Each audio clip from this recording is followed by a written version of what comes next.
آج دنیا داری اتنی ہو گئی ہے میں سیرت پاک کے جلسوں کے اندر جاتا ہوں، دین کو دنیا کمانے کا ذریعہ بنا لیا۔ ابھی تو آپ نے سنا ہوگا کہ مسلمانوں نے وقت کا گھٹالا تو کیا ہی، ہمارے آبا اجداد جو زمینیں مسلمانوں کے لیے دے کر گئے تھے کہ تم اسے قبرستان بنانا، تم اسے مدرسہ بنانا، تم اسے مسجد بنانا، مسلمان جب وقت کے اندر آیا تو اس نے خود غیروں کو طریقے بتائے، چور راستے بتائے کہ مسلمانوں کی مسجدوں کی زمین کو، مسلمانوں کی مدرسوں کی زمین کو، مسلمانوں کی اوقاف کی پراپرٹی کو کس طریقے سے چور راستے سے لیا جاتا ہے۔ کروڑوں اربوں خربوں کی پراپرٹی ہمارے آبا اجداد ہمیں دے کر گئے تھے۔ میں جمعہ کے دن منبر رسول پر اللہ کی قسم کھا کر کہتا ہوں، ہندوستان کے اندر، صرف ہندوستان کے اندر ہمارے آبا اجداد نے ہمارے نام پر جو پراپرٹی کی ہے اور جو زمین اور جائیداد لکھ کر وقف للہ کر گئے ہیں، اگر اس کی آمدنی مسلمانوں کو دی جائے، ایک مسلمان کو بھی کاروبار کرنے کی ضرورت نہیں، گھر بیٹھے اس کی روزی روٹی کا انتظام ہو جائے گا۔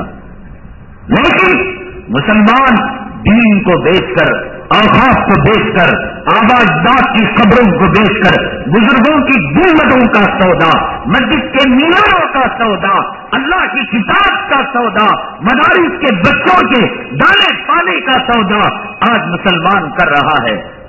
میں نے آپ کو بتایا تھا 2-3 جمعہ پہلے کہ آپ کا پیسہ 1-1 روپیہ بہت قیمتی ہے۔ وہ پیسہ ہر سفیر کو مت دیجیے۔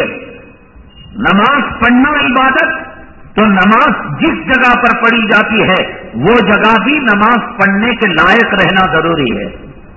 آدمی ایک جگہ پیشاب پاخانہ نماز پڑھے ہوگی؟ نہیں ہوگی۔ کیوں؟ اس لیے کہ جگہ غلط ہے۔ صدقہ کرنا ثواب، زکات دینا ثواب، مسجد کو چندہ دینا، مدرسے کو چندہ دینا، لیکن مستحق کو، صحیح مسجد کو، صحیح ادارے کو دینا۔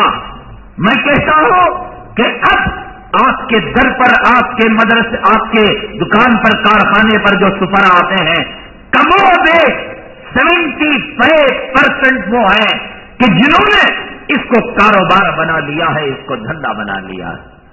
اب بدقسمتی کی بات یہ ہے کہ جو جعلی سفیر ہیں اور دھوکے باز مدرسوں کے محتمین ہیں، ان کی زبان تیز ترار ہوتی ہے اور صحیح معنوں میں مدرسے چلاتے ہوئے المومن غر کریم، بھولے بھالے ہوتے ہیں۔ تو انہوں نے مدرسے کے نام پر، رسول اللہ صلی اللہ علیہ وسلم کے مہمانوں کے نام پر، صفہ چبوترے کے نام پر، دار رسم کے نام پر اس پیٹ کی جہنم کی آگ کو بجھانے کا انہوں نے ذریعہ بنایا ہے۔ مسلمانوں پر تباہی اور مسلمانوں پر بربادی کیوں نہیں آئے گی؟ چلو کاروبار میں جھوٹ بول لیا، حالانکہ جھوٹ بولنا حرام تھا، لیکن کاروبار ہے پیسہ کمانے کے لیے، زمین ہے پیسہ کمانے کے لیے، پیسہ کمانے میں، کمائی کے ذریعے میں جھوٹوں میں جھوٹ بول لیا۔ چلو یہ جھوٹ بولنے کی جگہ تھی، لیکن مدرسے کے نام پر، قرآن کے نام پر، سیرت کے جلسوں کے نام پر، مسجد کے نام پر، اوقاف کے نام پر، خدا کے نام پر، نبی کے نام پر، صفہ چبوترے کے نام پر، رسول اللہ صلی اللہ علیہ وسلم کے مہمانوں کے نام پر، قال اللہ کے نام پر، قال رسول کے نام پر قیامت کے دن لکھ کر رکھ لینا سنبل کے ڈاکوؤں کو خدا معافی نامہ دے دے گا، خدا ویرپن کو معافی نامہ دے دے گا، خدا اگر چاہے پورن دیوی کو معافی نامہ دے دے گا، لیکن یہ خدا رسول کے نام پر ٹھگنے والے ٹھگیوں کو میرے رب کی قسم تم دیکھو گے کہ منہ کے بل گھسیٹ کر فرشتے ان کو جہنم کے اندر ڈال دیں گے۔ کتنے مدرسے، بچوں کو کھانا، اس کے اندر چوہے کی مینگنیاں، جیل کے اندر ملنے والا کھانا، ان مدرسوں سے لاکھوں کروڑوں درجہ عمدہ۔ مسجد مدرسے کے نام پر اینٹ سیمنٹ لوہا، اور یہ اینٹ سیمنٹ لوہا کہاں جاتا ہے؟ محتمم صاحب کے گھر کی تعمیر پر جاتا ہے۔